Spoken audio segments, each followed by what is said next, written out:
मौत सामने थी मेरे, मैंने मौत को आंख दिखाई थी। तूने कितने उपसर्ग सहे, तुझे कितनी आँचें आई थी। जब चंडकोश ने डंक किया, तूने दूध की नदी बहाई थी।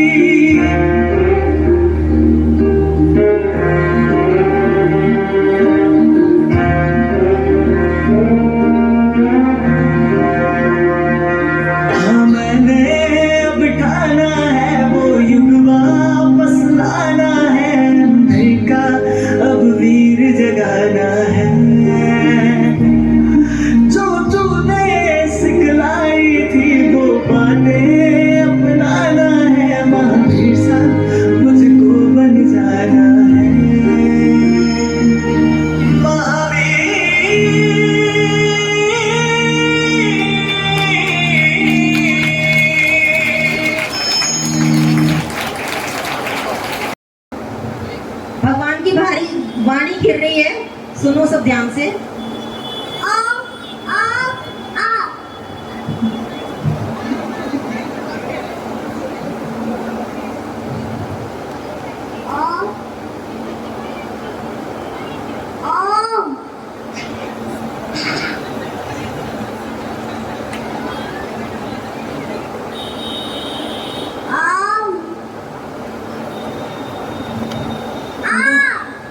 भगवान हंसते हंसते परीक्षा सह रहे हैं, उपसर्ग सह रहे हैं, कमट का उपसर्ग।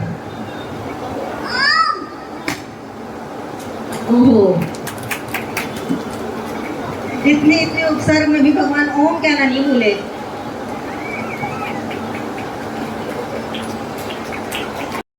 मास्टर ऋषभ राजकुमार नेमी दूल्हे के रूप में प्रस्तुत हो रहे हैं। आइए हम सब भी इनकी भव्य बारात में शामिल होते हैं। जूनागढ़ में सज गए देखो तोरण द्वार, डोली लाए नेमी कुमार, डोली लाए नेमी कुमार।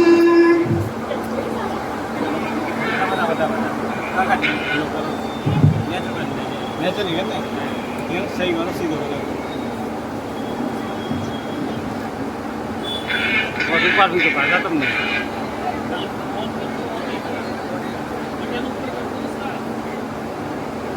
अरे इन सब पैसे को ऐसे क्यों मांग गए?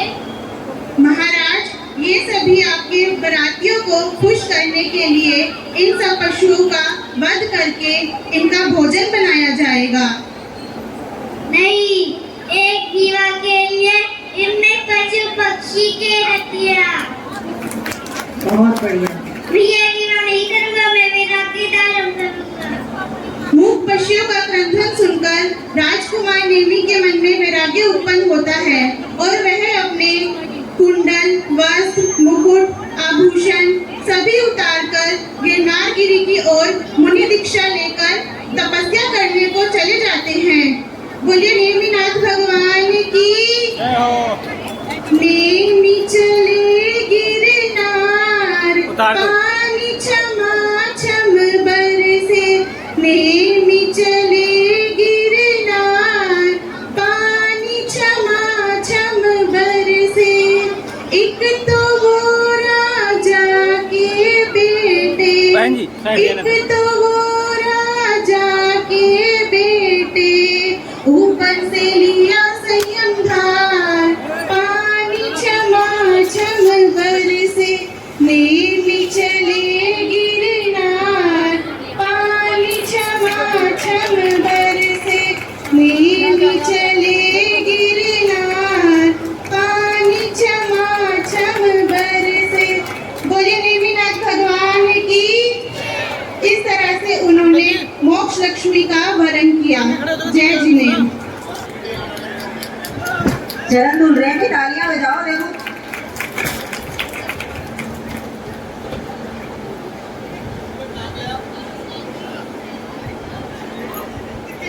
बैठ जाओ, चुप कर रखो।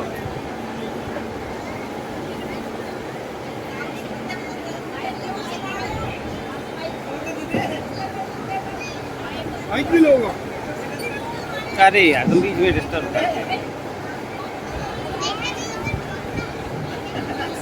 जैस्मिंदर, मेरा नाम नीरज जैन है। मैं 5 साल का हूँ। नमो हरि हंतानम, नमो सीधानम, नमो आय्यानम, नमो उच्चारणम, नमो लोए सभे साधम, ऐसो पंच नमोकारो सभे पाप नाश लो, मंगलानंद सभे सिंह परमाहमय मंगलम। आदिनाथ भगवान की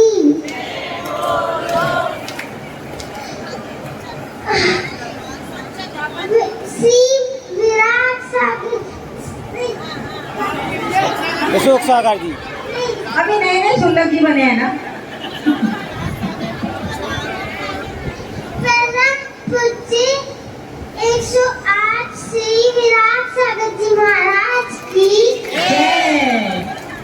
मुनि श्री परम पूज्य 108 श्री विशोक सागर जी महाराज की श्रद्धा की लोचिनी, भक्ति का लो घी, विश्वास का लो आटा, मिला के देखो जी। नमो का लड्डू तैयार हो गया, जिसने भी खाया उसका बेड़ा पार हो गया, माला माल हो गया। बहुत बढ़िया, बहुत बढ़िया।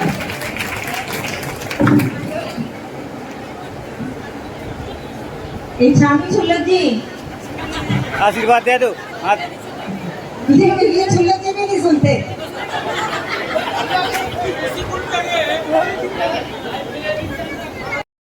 लघु समेत शिखर जी का निर्माण कराने जा रहे हैं।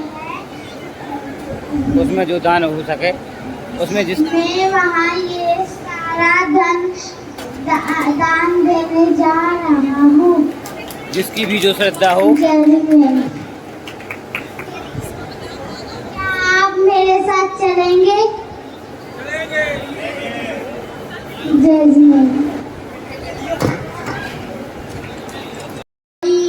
ओ सद्विचार अवसर, टूटे नियम न कोई, देता हृदय में लाऊं, जागे न दशाए, नहीं वेदना सतावे, तुमसे ही लो लगी हो, दुर्दान को भगाओ, आत्म स्वरूप अथवा आराधना विचारे, अरियंत सिद्ध साधु रटना यही लगाओ, धर्मात्मा निकट हो, चर्चा धर्म सुनावे, परिवार में जन वैरा वै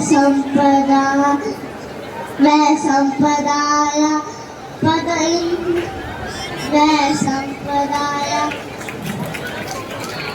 बहुत बढ़िया, बहुत बढ़िया। आज मैं दान पेटी बनाऊं। दान करने से हमें पुण्य प्राप्त होता है। दान करने से हमें सद्गति मिलती है। दान करने से मनुष्य का इस लोक के बाद परलोक में भी कल्याण हो जाता है। अगर हम एक हाथ से दान देंगे तो हमें वह अनेक हाथों से वापस मिल जाएगा। उत्तम सोचो, दान करो, पुण्य करो जी, पुण्य करो, ना पाप का भागीदार बनो। दान करो जी, दान करो, दान करो, तुम दान करो। धन्यवाद। बहुत बढ़िया। तीर्थंकर शांतिनाथ जी श्रृंगार गृह में दर्पण को देख रहे थे, तभी उन्हें अपने मुख के 2 प्रतिबिंब दिखाई दिए। उसी समय उन्हें पूर्व भोर का ज्ञात हुआ और वे विचार करने लगे। अरे पूर्व में बुरी अवस्था में मैंने जो आत्म कल्याण की भावना भाई थी, जो संकल्प किए थे, वह कार्य तो मैंने अब तक किया ही नहीं। अब समय ना गवाकर मैं मुनिपद धारण करूंगा। यह विचार कर उन्होंने अपना मुकुट और आभूषण उतार दिए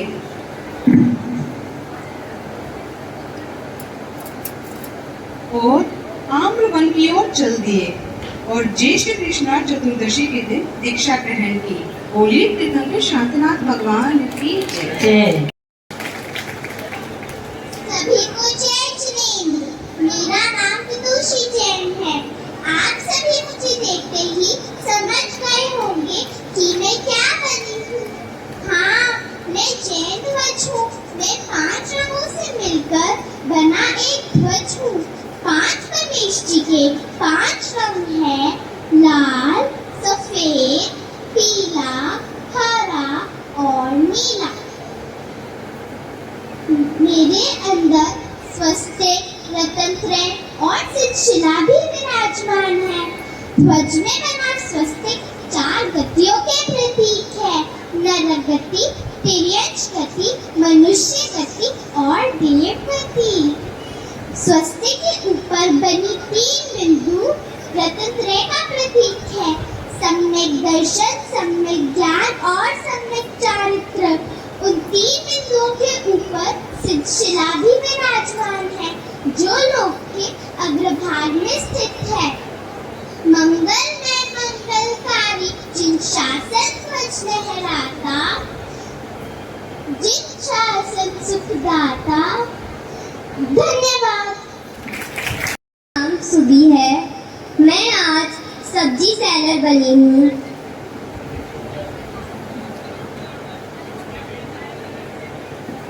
क्या लाई हो? बोलो सब्जी लाई हूँ मैं। सब्जी ले लो, सब्जी ताजी ताजी सब्जी। कॉलीफ्लावर ले लो, लेडी फिंगर ले लो। सब्जी ले लो, सब्जी। अरे ओ मेम साहब, सब्जी ले लो, सब्जी। ताजी ताजी सब्जियां लाई हूँ। अरे मौसी रुको 2 मिनट, आई।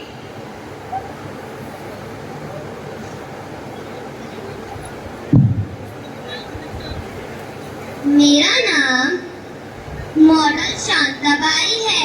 मैं बड़े दूर से आई हूँ तुम्हारे लिए सब्जी लेकर। थोड़ी सी टैन तो हो गई होगी ना बाबा? वो टैनिंग हो गई, धूप में आई है ना। मॉडल शांता। छी, मैं कितनी टैन हो गई हूँ। थोड़ा सा टचअप करेंगी। बहुत बढ़िया। ओ मौसी ये क्या कर रही हो?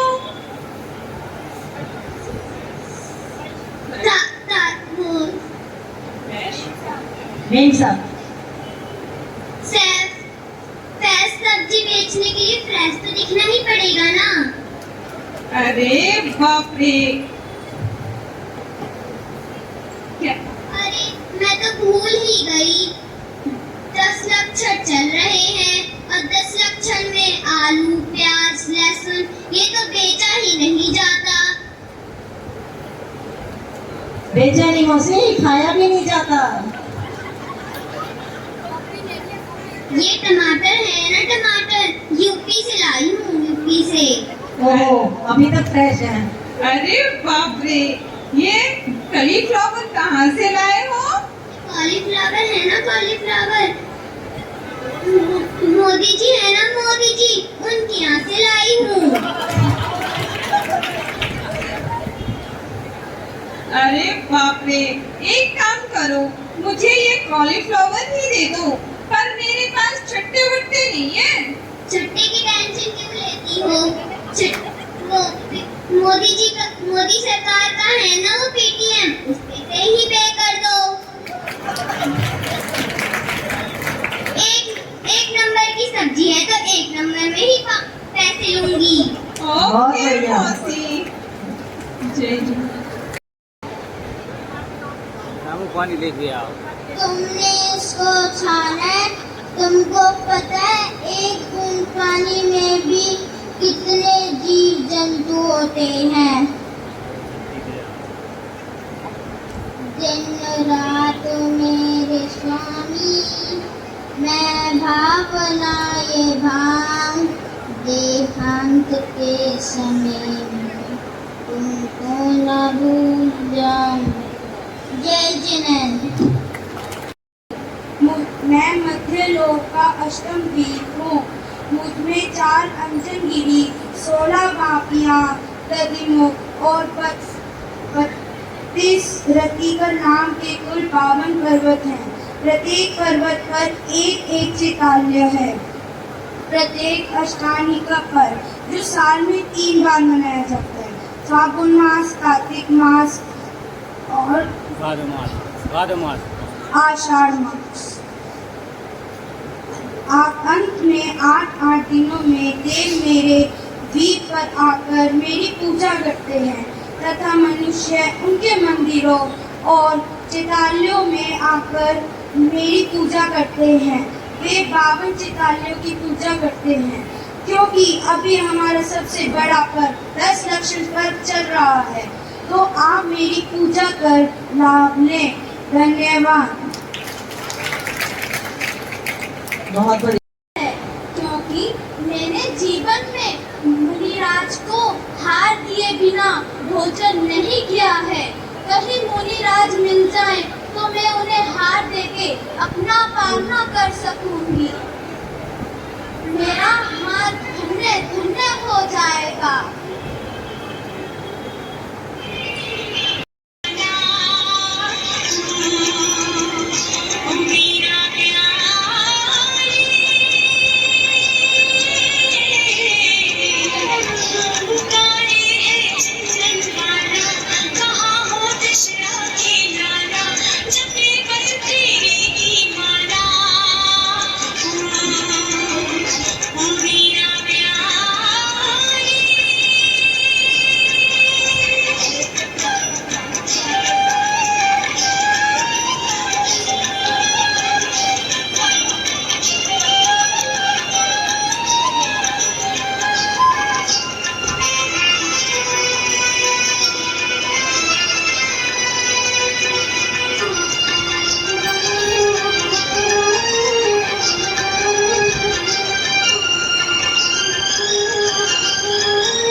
खड़े रहो सुल्लभ जी, खड़े रहो, तुम खड़े रहो।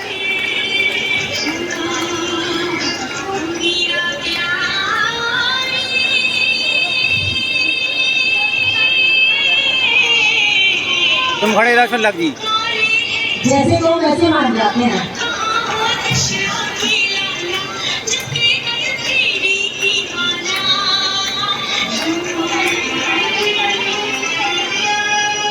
खड़े रहो तुम, खड़े रहो। नवोरे अंतरम पड़ो परिक्रमा देखे। हे स्वामी इच्छामि इच्छामि।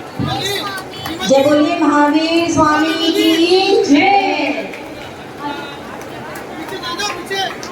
मेरा नाम अर्शिया है। आज मैं आपके समक्ष एक कविता प्रस्तुत करने जा रही हूँ जिसका विषय है सच्चा जैन। सच्चा जैन क्या होता है, तो चलो मैं अपनी कविता शुरू करती हूँ। प्रभु दर्शन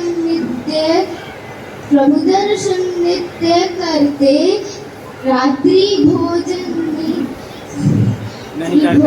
नहीं करते, दिन में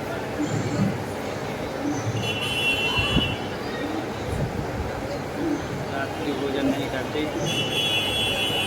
आलू प्याज नहीं, जमी कंद नहीं खाती, जमी कंद नहीं खाती, जमी कंद नहीं खाती। अच्छा बोल रहे हो।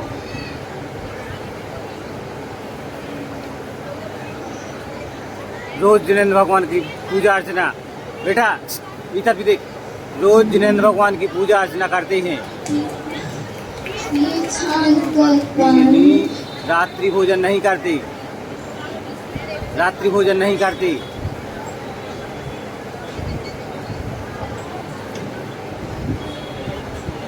लो पढ़ो, पढ़ दो। ये छान कर पानी सुने सदा जिनवानी, और कभी अभिक्षेप ना करते जीव दया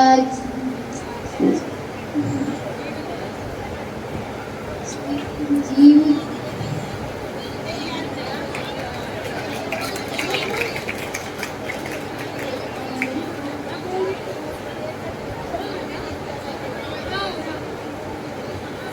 चल ठीक है, ठीक है, ठीक है, ठीक है। कोई बात नहीं, कोई बात नहीं, जितना आता है उतने अच्छे से सुनाओ।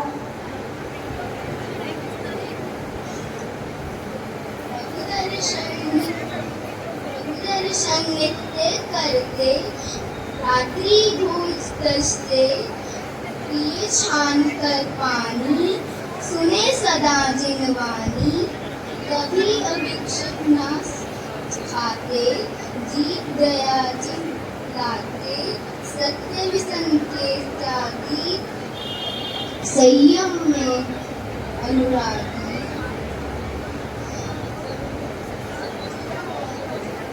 वस्तु स्वरूप समझते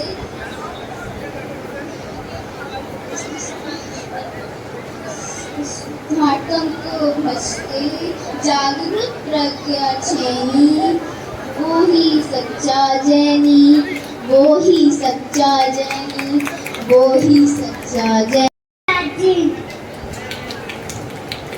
जय जी ने नमो तीरार, नमो वायुयार, नमो बचायार, नमो लोहितस्ताबुर, नमो तार, सब पढ़ास लो।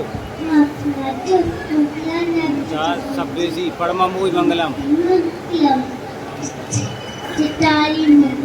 अरहंत मंगलम, मंगलम साहु मंगलम, केवली पढ़ातो, केवली पढ़ातो, केवली तो धम्मो मंगलम, धम्मो मंगलम।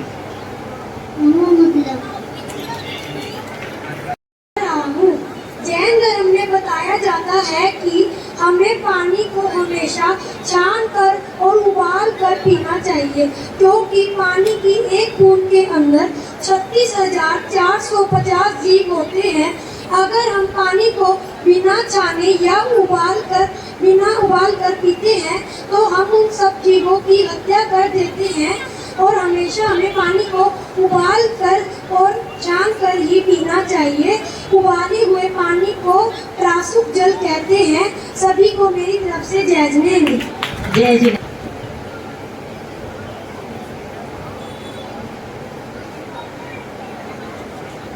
मार्जन करो बेटा।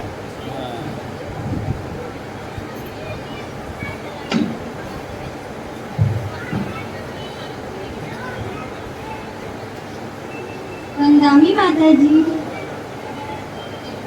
माताजी, हमें कल्याण मंत्र का स्तोत्र सिखाकर हमें अनुग्रहित कीजिए। ओम नमः सिद्धिभ्यः, ओम नमः सिद्धिभ्यः, ओम नमः सिद्धिभ्यः। नमो ओरियंतालम, नमो सिद्धानम, नमो आर्यानम, नमो बुझायनम, नमो लोए सप्तसाम। जैसा कि आप सभी को अवगत है कि आज हम कल्याण मंदिर के स्वाध्याय के लिए यहाँ उपस्थित हुए हैं, तो आज मैं आपको कल्याण मंदिर स्तोत्र का अध्ययन कराऊंगा। इससे पूर्व मैं आपको कल्याण मंदिर की कथा सुनाने जा रही हूँ। ब्रह्म मुहूर्त की बेला घंटानाद और शंखनाद से पूरा वातावरण भक्तिमय और सुगंधित हो चला था। इसी बीच एक ब्राह्मण अपनी ही धुन में पगडंडी पर चला जा रहा था। अचानक से वह किसी से टकराता है और कहता है, अरे देख कर चलो, मैं ब्राह्मण हूँ, आपको दिखता नहीं है। और वो तो आचार्य वृद्धवादी थे जो उनकी परीक्षा लेने ही तो आए थे। ऐसा सुनकर एक विवाद सा छिड़ गया। दोनों ने अपने पांडित्य का परीक्षमान देते हुए संस्कृत श्लोकों का आदान प्रदान किया। इसी प्रकार यह विवाद राजा तक भी पहुंच गया और राजा ने आचार्य श्री के पद का मान रखते हुए आचार्य श्री का ही समर्थन किया। इस प्रकार ब्राह्मण को उनका शिष्यपन स्वीकार करना पड़ा और वे कुमुदचंद्र नाम से सुसंस्कृत हो गए और उन्हीं के द्वारा श्री कल्याण मंदिर स्तोत्र लिखा गया। अब मैं आपको कल्याण मंदिर का पाठ सिखाऊंगी। कल्याण मंदिर मुदार मवद्य भीति भीताभय प्रदम निंदित मंगरी पद्म संसार सागर निमज्ज दशीष जंतु उदायमानमभिनम्य जिनेश्वर। बहुत बहुत सुंदर, बहुत सुंदर। कल्याण मंदिर स्तोत्र में 44 काव्य हैं, जिनमें से पहले 43 काव्य वसंत ऋतु छंद में तथा आखिरी काव्य आर्य छंद में लिखा गया है। इसमें 4 पंक्तियां हैं तथा प्रत्येक पंक्ति में 14 स्वर और 21 मात्राएं हैं। उनमें से 7 ह्रस्व स्वर और 7 दीर्घ स्वर माने गए। तो इस प्रकार बंधुओं, जो भी कल्याण मंदिर का नित्य पाठ करता है, पठन करता है, वह नियम से मोक्ष लक्ष्मी को प्राप्त करता है।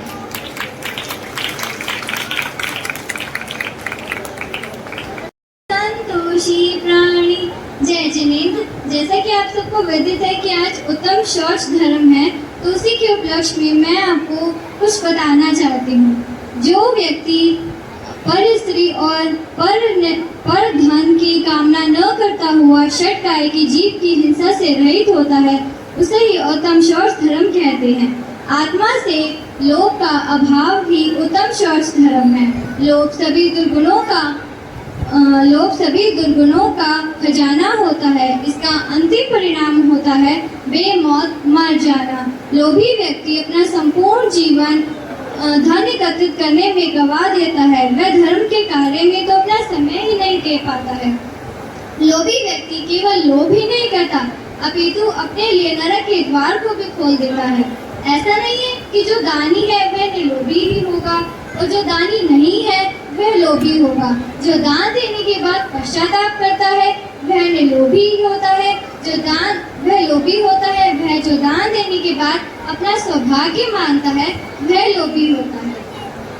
तो इसलिए हमें लोभ नहीं करना चाहिए। लोभ मोह का कारण है, वह इससे सर्वनाश हो सकता है। इसी के लिए मैं आपको एक कहानी भी सुनाना चाहती हूँ, जिससे आपको यह और अच्छे से समझ में आएगा। एक बारी एक पंडित अपनी शास्त्र अध्ययन करके काशी से अपने गांव आते हैं। तब उनका विवाह हो जाता है। तब उनकी पत्नी उनसे पूछती है कि आपने इतने शास्त्रों का अध्ययन किया, तो आप मुझे बताइए कि पापों का बाप कौन है, अर्थात पाप का मूल क्या है। तब वे अपने सभी शास्त्रों को खोज लेते हैं, परंतु उन्हें उत्तर नहीं मिलता है। इसलिए वे काशी वापस जाते हैं। रास्ते में उन्हें एक वैश्या का घर दिखता है। वो उन्हें कहती है कि हे पुरुषोत्तम, आप मेरे घर पर कल पूजा करवाइए, और 100 रुपए का नोट आगे कर देती है। तब वे कहते हैं हाँ, इसमें क्या हर्ज है। तो फिर वो उसके घर रुक जाते हैं। फिर वो उनसे खाना खाने के लिए कहती हैं। तब वे कहते हैं कि मैं आपके हाथ का खाना कैसे खा सकता हूँ। तब वे उनके आगे 100 रुपए का नोट और कर देती हैं और पंडित जी उसे स्वीकार कर लेते हैं। तब वे वैश्या कहती हैं कि आपने मेरे हाथ का बना हुआ खाना तो ले ही लिया, अब मैं आपको ही अपने हाथों से ग्रास खिला देती हूँ। ये वही तो हाथ है जिसने खाना बनाया है। फिर वे 100 रुपए का नोट और आगे कर देती हैं तब लालच में आकर वो उनके हाथ से खाना खाने के लिए मुंह खोल ही रहे होते हैं, तभी वो उनको थप्पड़ मार देती हैं। तब वे कहती हैं, पंडित जी मैं आपका धर्म नहीं भ्रष्ट करना चाहती, मैं सिर्फ आपको ये बताना चाहती हूँ कि पाप का बाप लोभ ही है, हमें लोभ नहीं करना चाहिए। जय श्री राम।